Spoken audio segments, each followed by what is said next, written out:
단기에는 시장이 투표함처럼 요란하지만 장기에는 저울처럼 무겁다. 벤저민 그레이엄의 말입니다. 요즘 화면을 켤 때마다 나스닥과 관련 ETF가 다시 고점을 넘나듭니다. 왜 이렇게 빠르게 오를까?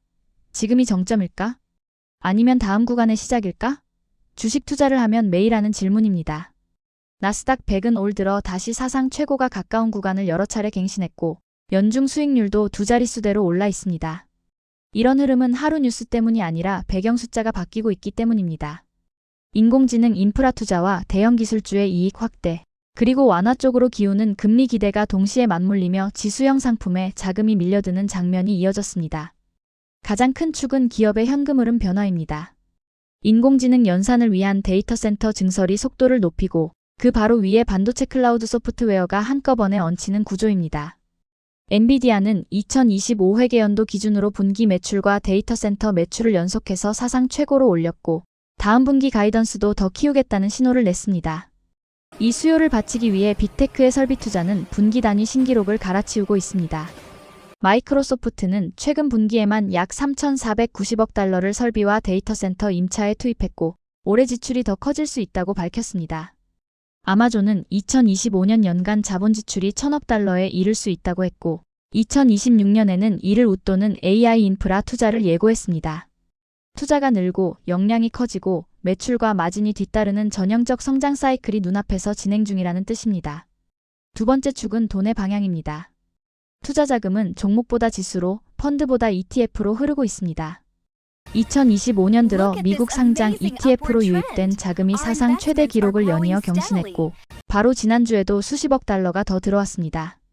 대표 지수형인 SPY VOQQQ에 자금이 모이면 해당 지수의 상위 종목을 다시 밀어올리는 수요가 생깁니다.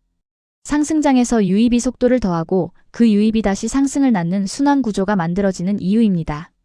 세 번째 축은 금리의 방향입니다.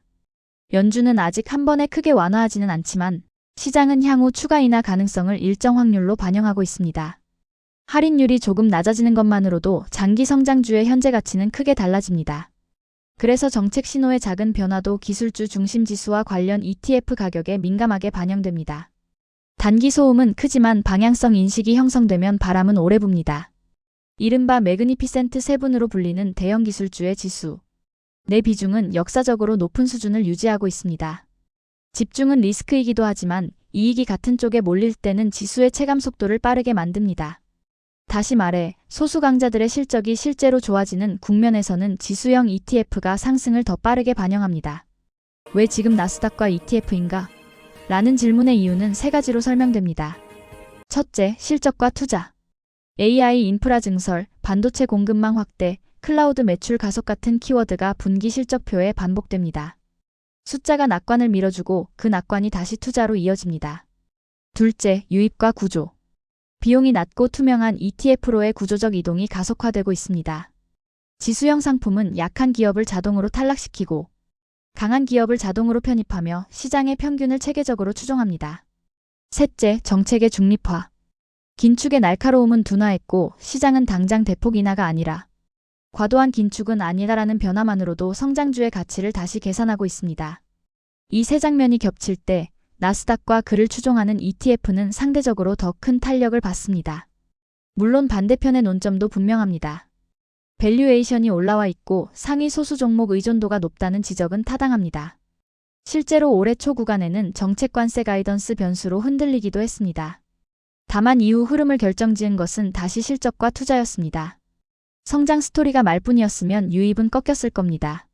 실제로는 전례 없는 규모의 설비 투자와 주문이 확인되면서 변동성 구간을 지나 재평가 국면으로 돌아온 모습입니다.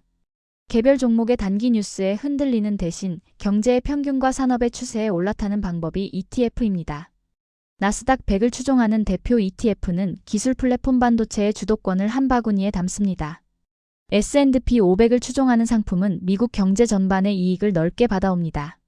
한 종목보다 한 생태계를, 한 기업의 흥망보다 산업의 생산성 변화를 사는 방식입니다.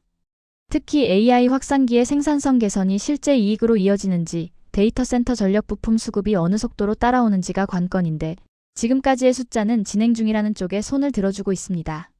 가격을 쫓느냐 시간을 사느냐의 선택에서는 시간이 우위입니다.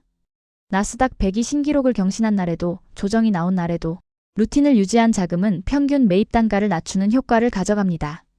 시장은 매번 요란하지만 분기반기의 숫자는 비교적 조용하게 방향을 말합니다. 자동이체 같은 생활 루틴으로 투자 과정을 단순화하면 정보의 과잉과 감정의 기복에서 한 발 떨어질 수 있습니다.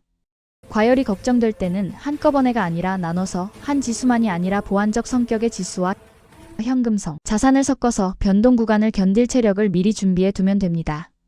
시장은 장기적으로 낙관을 보상한다. 기록을 보면 변동성은 늘 있었고 장기 수익은 결국 이익과 생산성에서 나왔습니다.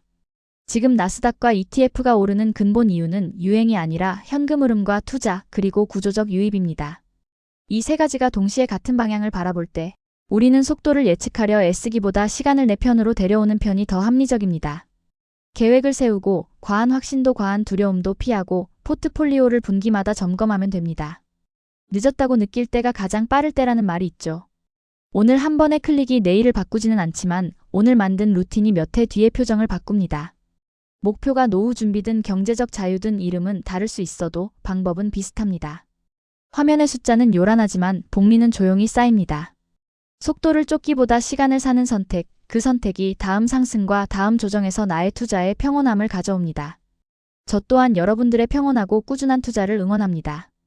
오늘도 영상 시청해주셔서 감사합니다.